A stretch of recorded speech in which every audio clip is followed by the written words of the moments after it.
Welcome to the Lazy Links. I'm JD, and tonight, 5 more bottles for your shelves. All single barrel, all cask strength, all under $100, and all readily available. Curious what bottles? Stick around and find out. Cheers.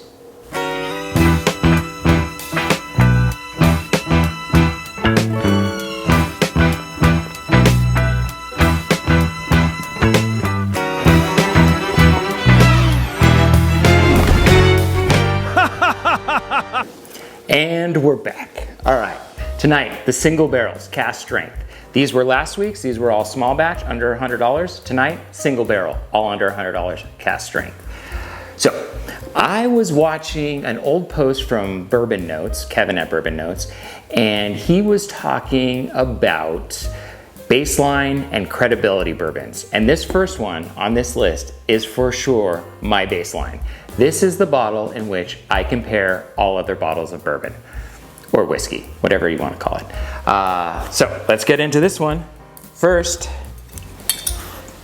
Jack Daniel's single barrel proof. These range from good to absolutely amazing. Whenever I need to have a good pour that night, rough day, whatever it is, and I just know I need that bottle to hit, this is my go-to. Comparing any kind of cask strength bourbon, this is the bottle I think of. So there's no particular order in which I'm going to reveal you these, but just note, this is my baseline. So if there was a number one bottle that I think, if your flavor profile fits, this is the one you need to have on your shelf. Bottle number 2. This here was my first chase bottle. When I got into bourbon, Old Forester Blue Label, very difficult to find. Now, readily available. They're pretty much everywhere and they're coming in from 70 to 80 bucks. I found this one at $60. I struggled about putting this one in. I was going back and forth on another bottle. The issue with these, and the issue with most single barrels, but these in particular of late, they vary from bottle to bottle. So it's kind of tricky to recommend because not all bottles are the same and you might get a dud. If you're willing to roll the dice and you hit, you're not gonna be disappointed. These are great. But you just know when you buy one of these, at least today, you run the risk of getting a not so great bottle. But this was a hit. Actually, that's what's in the glass tonight. I haven't gone to this bottle in a while and I am loving it.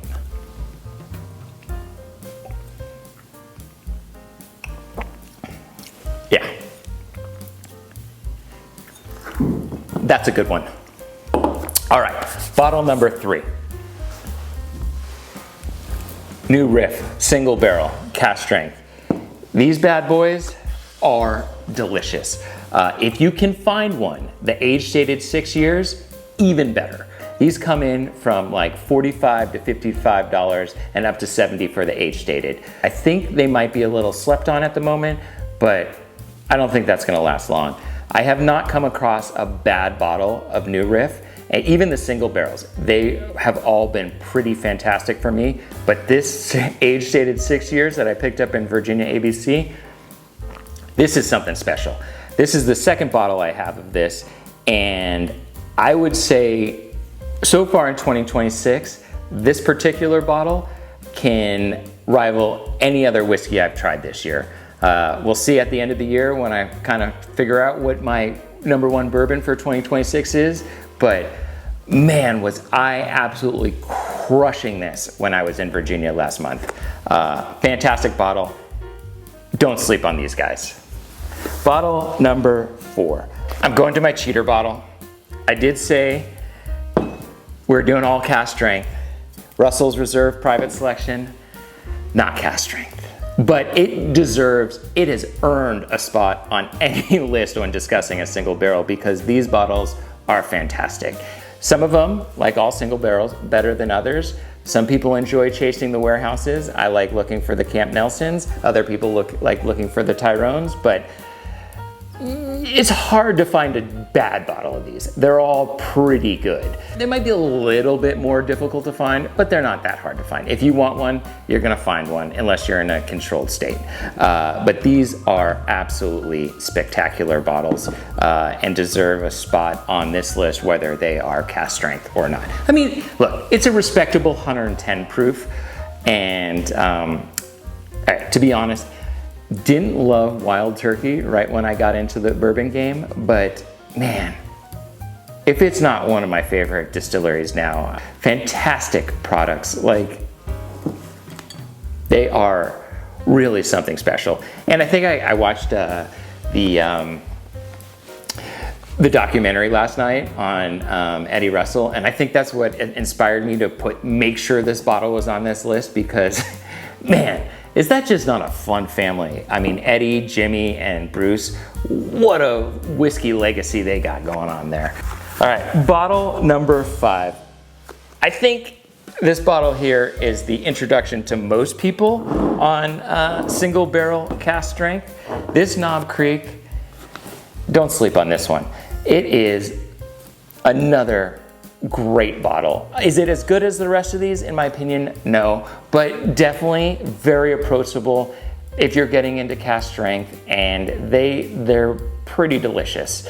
I also would say, in my experience, I think these bottles vary less from barrel to barrel than the rest of these on this list, well, exception of New Riff. I haven't had a bad bottle yet. So if you want to play it safe, this is probably also the cheapest and most readily available bottle on this list. So if you like Jim Beam products and you want to get into high proof and you're looking for cask strength single barrel, I'd start with this one. I think this is a good one to start. It does rank 5th on this list for me personally, but I do think it is a good entry level bottle. All right.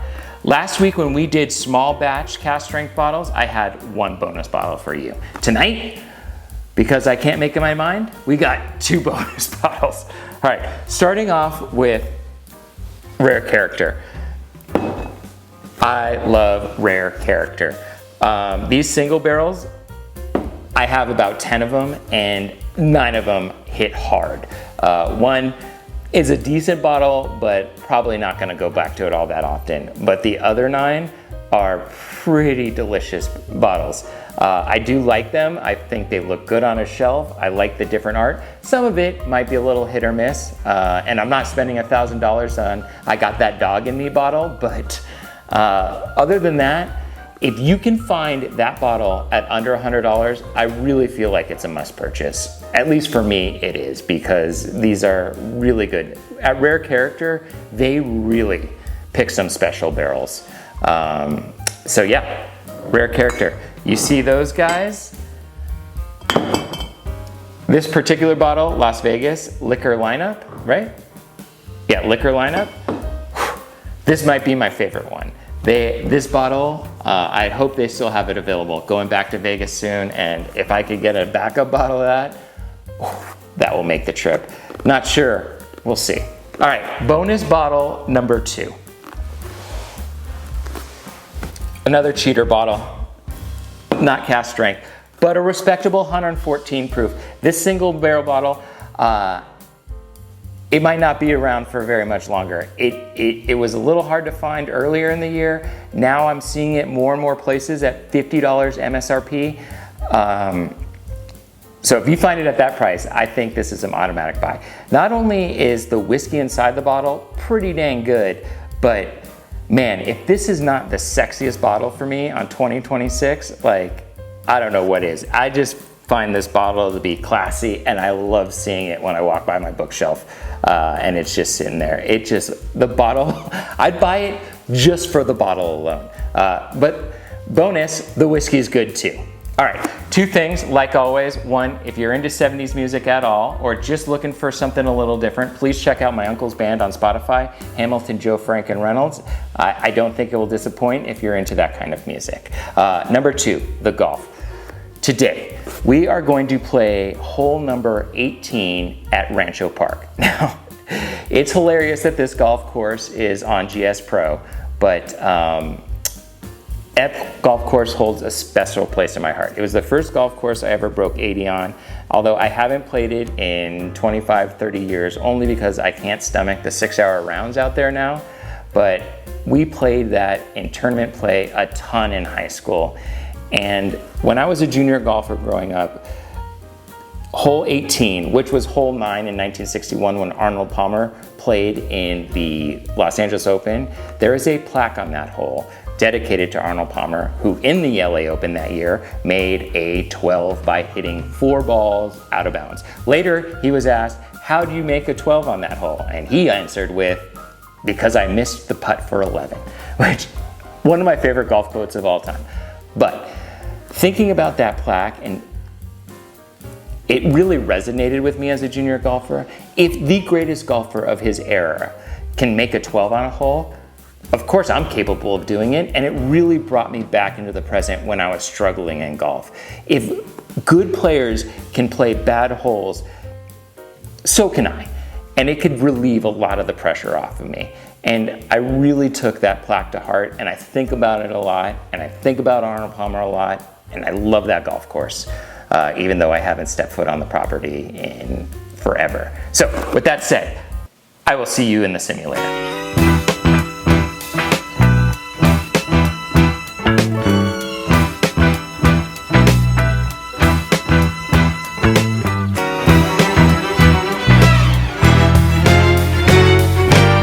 Welcome to 18 at Rancho, Little Dogleg Par 5, home of the 1961 LA Open. It is a muni, and it's a long round.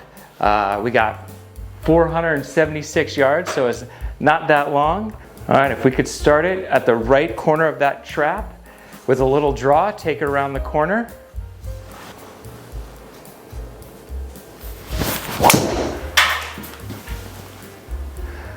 Well, not really much of a draw, but we'll be fine. We'll be okay. All right, we'll take that. All right, decent drive, 260 yards, middle of the fairway. We got 217 yards uphill into this par 5. I say we go for it. I think we could start it right at the pin. If we draw it a little bit too much, it should leave us enough room. We don't want to pull an Arnold Palmer and start hitting 4 balls out of bounds though. So let's get after this one.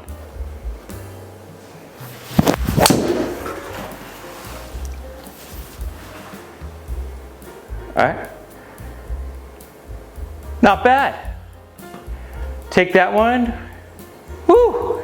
It gave us the eagle putt, baby. Man, that's a little generous, I would say. But I ain't gonna complain. I'll take it. I will see you next time.